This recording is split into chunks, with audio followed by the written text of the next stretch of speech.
I had a purpose. I wanted to be one of the best basketball players to ever play.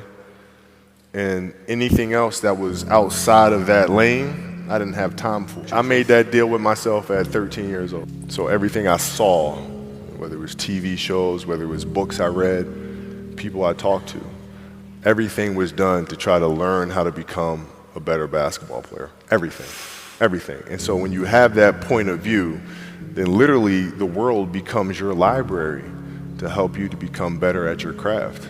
So at 13 years old, I had a, I had a kill list.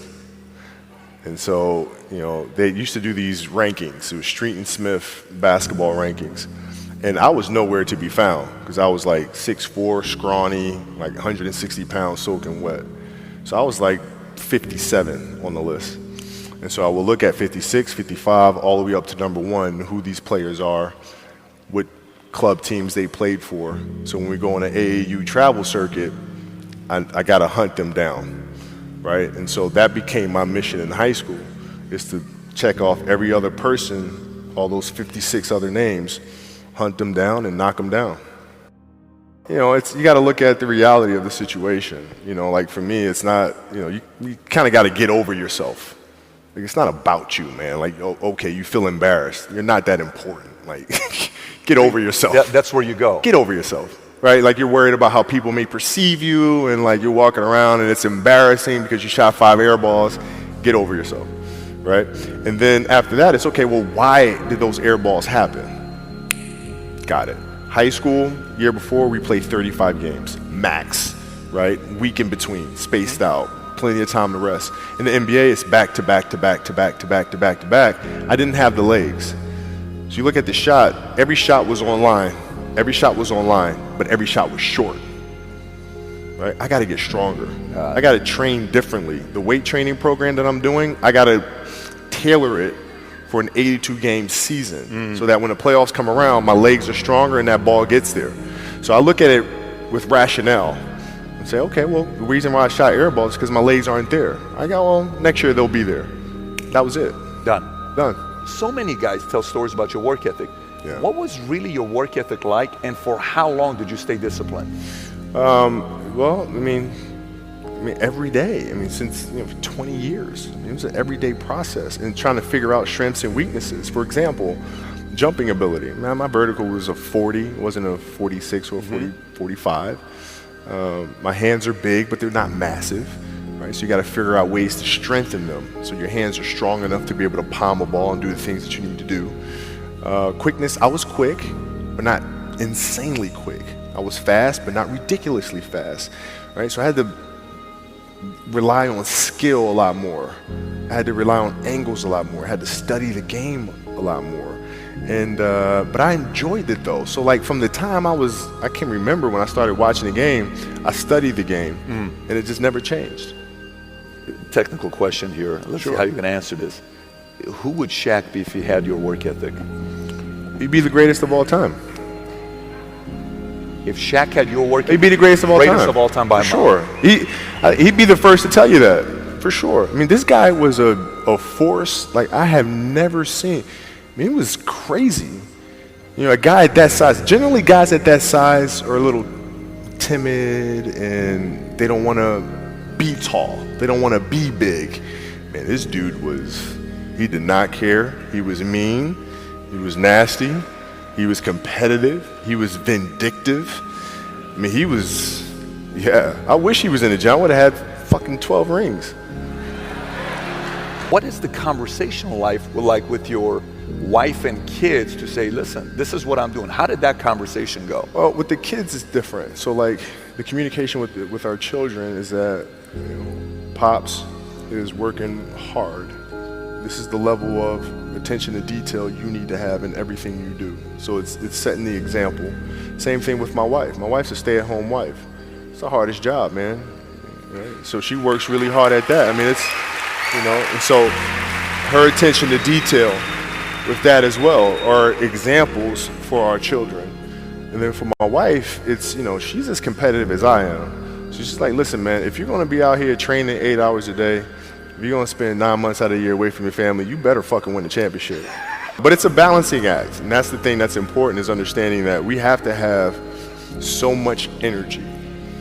Because for like Natalia and Gianna when they were babies, especially Natalia because she was doing prime years, and I go to practice and I'd train and I'd play the game and I'd come home and I'd be sore and I'd be tired, and she wants to go swimming, she wants me to take her to the park, she wants to just jump on my back or whatever the case may be. You can't say, I'm too tired, I'm going to lay down. That's not fair. She doesn't know what the hell's going on, right? And if this was a game, you'd suck it up and play. I played games with the flu. I played games with 102-degree fever, man. Powerful. You can't do that. That is so powerful. Right? Man. You got to be on, man. No sleep. Is there a story where it's like, no one knows about, where you went and played a game and it was so insane for whatever reasons? No sleep. You played a game with zero sleep. Zero sleep. Zero sleep. It's like, kids, Natalia had a certain, health situation or what have you, and you're staying up all night, and then you got to go out and perform because fans don't know, teammates don't know, nor do they care, nor should they, that you've been up all night. You got to perform, right? And so you just got to go to work, man. You got a lot of people paying their hard-earned money to come watch you perform. It's your job to be in shape. It's your job to be strong enough to perform at that level every single night. And as a competitor, I'm not ducking shit. Like, it's not, oh my God, my back hurts, I'm sore, we got to play Vince Carter and Toronto Raptors tonight. We actually had this happen. We had a game against Toronto in 2000, and Vince was tearing the league up. My back was jacked. But like the perception of that, like, what? Kobe's missing the game against Toronto and Vince Carter because my back was really spasming. But people will be like, what? Oh, he's ducking Vince. Excuse me? No, I don't think so. So I would be in the layup line like, okay, there's a lot of days where you can rest and recover. Today ain't one of them. Your back can bother you any other day. That shit ain't bothering me today. Wow. He gonna have to see me today. Yeah. Amen. Yeah. You're playing against the Golden State Warriors. Score is 107-109. You guys are close to getting into the playoffs. You know exactly what happens in the game. You go up, you're about to take your shot, and then all of a sudden, boom, Achilles happens, right? He went and hit the free throws, and then you walked off the stage, and then you got the surgery done. How the hell do you tolerate that kind of pain? I use this. I tell this example, and I think this is the best way to explain it. You have a hamstring injury, you pull your hamstring really, really badly. You can barely walk, right? Let alone play anything, soccer, basketball, volleyball, whatever it is. You can't do anything. Doctor tells you go home, sit up on the couch, rest your hammy, right? Stay off of it. Don't get up. No sudden movements. You're at home, all of a sudden a fire breaks out in the home, right? Your kids are upstairs, wife is wherever she may be, shit's going down, right? I'm willing to bet that you're gonna forget about your hamstring, you're gonna sprint upstairs, you're gonna grab your kids, you're gonna make sure your wife's good, you're getting out of that house, right? Hamstring be damned. You're not gonna feel your hamstring, right?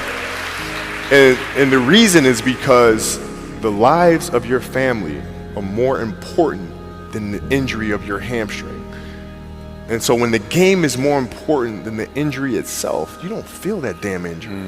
Not at that time. I went in the trainer's room, my kids are in there, and they're looking at you and stuff, and I'm looking at them, and I'm like, it's all right, Dad's gonna be all right. It'll be fine. It'll be all right. It'll be all right. It'll be all right. As a parent, you gotta set the example. You gotta set the example. This is another obstacle. This obstacle cannot define me. It's not gonna cripple me. It's not gonna be responsible for me stepping away for the game that I love. I'm gonna step away on my own terms. And that's when the decision was made that, you know what, I'm doing it. I'm doing it. As parents, you gotta lead by example. If you want your kids to do whatever it is they wanna accomplish in life, you have to show them. You can't, you gotta show them. And that's what I tried to do.